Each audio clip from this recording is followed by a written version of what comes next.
যথাসময়ে প্রশাসনের প্রাণকেন্দ্র সচিবালয়ে আসেন প্রধানমন্ত্রী তারেক রহমান। গাড়ি থেকে নেমে নিজের অফিসিয়াল ব্রিফকেস নিয়ে প্রবেশ করেন মন্ত্রিপরিষদ বিভাগে।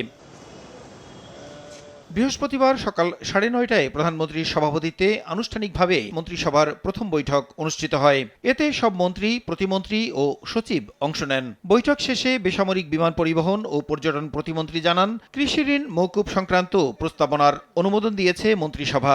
একটা এজেন্ডা ছিল কৃষি ঋণ নিয়ে, যে সিদ্ধান্তগুলি গৃহীত হলো সেগুলি যাতে সুন্দরভাবে আমাদের ডিস্ট্রিবিউশনগুলি হয়। মন্ত্রিসভার বৈঠক শেষে সচিবালয় থেকে হেঁটে ওসমানী স্মৃতি মিলনায়তনে যান প্রধানমন্ত্রী। 21 পদক প্রদান শেষে দুপুরে কন্যা জাইমা রহমানকে সঙ্গে নিয়ে ফেরেন সচিবালয়ে। এদিন বিকেলে মন্ত্রিপরিষদ সচিব নাসিমুল গনি ব্রিফিংয়ে জানান, শস্য, ফসল, মৎস্য ও পশুপালন খাতে 10,000 টাকা পর্যন্ত কৃষি ঋণ সুদসহ মওকুফের সিদ্ধান্ত নিয়েছে সরকার। এর ফলে 1,550 কোটি টাকা মওকুফের আওতাভুক্ত হবে। আর এতে প্রায় 12 লাখ কৃষক নানাভাবে উপকৃত হবেন।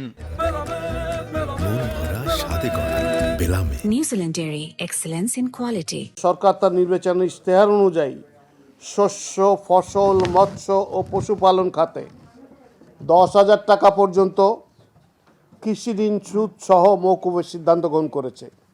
এর মূল লক্ষ্য হল দরিদ্র কৃষকদের সামাজিক নিরাপত্তা নিশ্চিত করা। সরকারি, বাণিজ্যিক ও বিশেষায়িত ব্যাংকসমূহ এবং বেসরকারি বাণিজ্যিক ব্যাংকসমূহে 25 ফেব্রুয়ারি 2026 পর্যন্ত সুদ সহ কৃষকদের নিকট পাওনা রয়েছে প্রায় 1,550 কোটি টাকা, যা এই মওকুফের আওতাভুক্ত হবে। এতে আনুমানিক 12 লক্ষ কৃষক, একদম সবচেয়ে যারা দরিদ্র কৃষক, তারা উপকৃত হবেন। এর আগে বিএনপি সরকারের 1991-96 শাসনামলে কৃষকদের 5,000 টাকা পর্যন্ত কৃষি ঋণ সুদসহ মওকুফ করা হয়েছিল বলেও জানান মন্ত্রিপরিষদ সচিব। প্রক্রিয়ার মাধ্যমে প্রসূন আশিস, সময় সংবাদ, ঢাকা।